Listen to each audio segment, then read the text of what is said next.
Okay. देखिए, केंद्र सरकार के द्वारा जिस तरह से तानाशाहीपूर्ण रवैया अपना करके देश में अलोकतांत्रिक लगातार निर्णय किए जा रहे हैं, विपक्ष में केंद्र सरकार के खिलाफ बोलने वाले तमाम राजनीतिक दलों के खिलाफ अपनी केंद्र की जो एजेंसियां हैं, सीबीआई, इनकम टैक्स और ईडी का लगातार पिछले काफ़ी टाइम से केंद्र सरकार के द्वारा लगातार दुरुपयोग किया जा रहा है।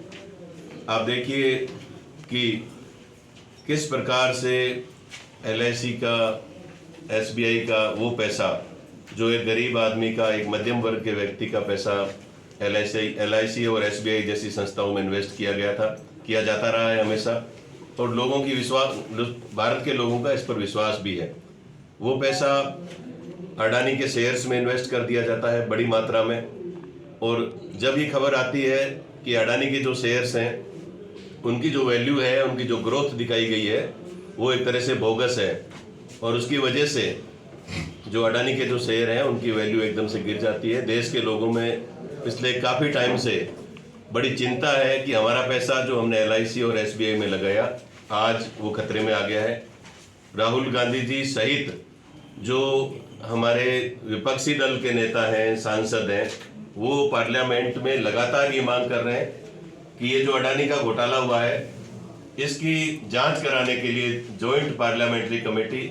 यानी JPC बनाई जाए और उसकी एक उच्च स्तरीय जांच करवाई जाए। प्रधानमंत्री जी को, केंद्र सरकार को आगे आकर के संसद में बयान देना चाहिए इस संबंध में,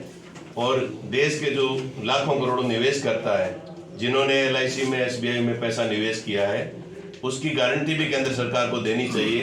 कि इनका पैसा सुरक्षित रहेगा, और केंद्र सरकार इसका भरोसा भी उन लोगों को दिलाए जिनके ऊपर आज, जिन्होंने पैसा इन्वेस्ट किया है, उनके ऊपर आज चिंता, परिवार में चिंता एक तरह से माहौल है। उसके साथ साथ मैं कहना चाहूँगा कि अभी थोड़े समय पहले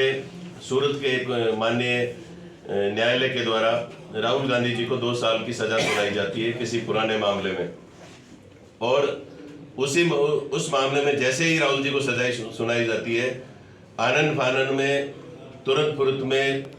राहुल गांधी जी की सदस्यता जो है 8 साल के लिए समाप्त कर दी जाती है, उनको सांसद के पद से हटा दिया जाता है। देश के इतिहास में एक तरह से ये काला धब्बा है। ऐसा कभी नहीं हुआ कि इस प्रकार से किसी व्यक्ति को सजा सुनाई जाए और उनको आगे अपील में भी नहीं जाने दिया जाए, और उनके खिलाफ एकदम से इतना बड़ा निर्णय पार्लियामेंट के द्वारा जो लिया गया वो अलोकतांत्रिक है, तानाशाहीपूर्ण रवैया है। और यही कारण है कि आज देश में कांग्रेस के कार्यकर्ता और आमजन इस बात का विरोध भी कर रहा है। केंद्र सरकार की जो विफलताएं हैं, आज 9 साल से उनकी सरकार है, महंगाई चरम सीमा पर है, आम आदमी की एक तरह से कमर टूट गई है, पेट्रोल डीजल के भाव कितने बढ़े हैं,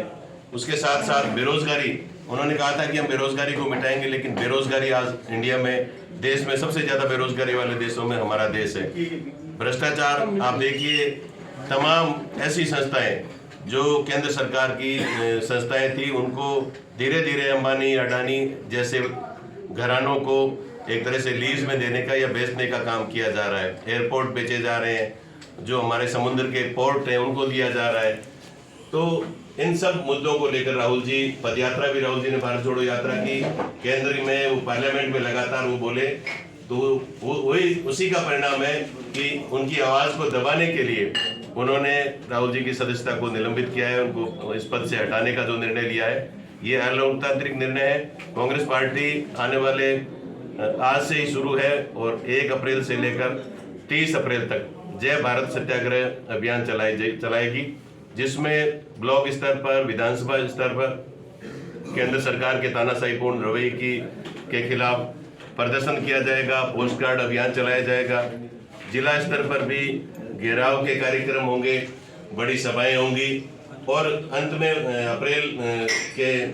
लास्ट वीक में प्रदेश स्तर पर, राजस्थान सहित देश के सभी राज्यों में प्रदेश स्तर पर जय भारत सत्याग्रह के तहत इसमें बड़ी सभाएं भी होगी। आने पूरा अप्रैल के महीने में जय भारत सत्याग्रह के तहत पूरे देश भर में कांग्रेस के कार्यकर्ता केंद्र सरकार के अलोकतांत्रिक तानाशाहीपूर्ण रवैये के खिलाफ संघर्ष करेंगे और केंद्र सरकार पर यह दबाव बनाया जाएगा कि जो घोटाले अडानी के साथ मिलकर के केंद्र सरकार ने किए हैं, जो मुद्दे बेरोजगारी, अपने महंगाई, भ्रष्टाचार, इन तमाम मुद्दों पर जय भारत सत्याग्रह के माध्यम से केंद्र सरकार की विफलताओं को उजागर किया जाएगा। कांग्रेस के तमाम कार्यकर्ता हमारे प्रदेश अध्यक्ष गोविंद सिंह जी डोटासरा के निर्देश पर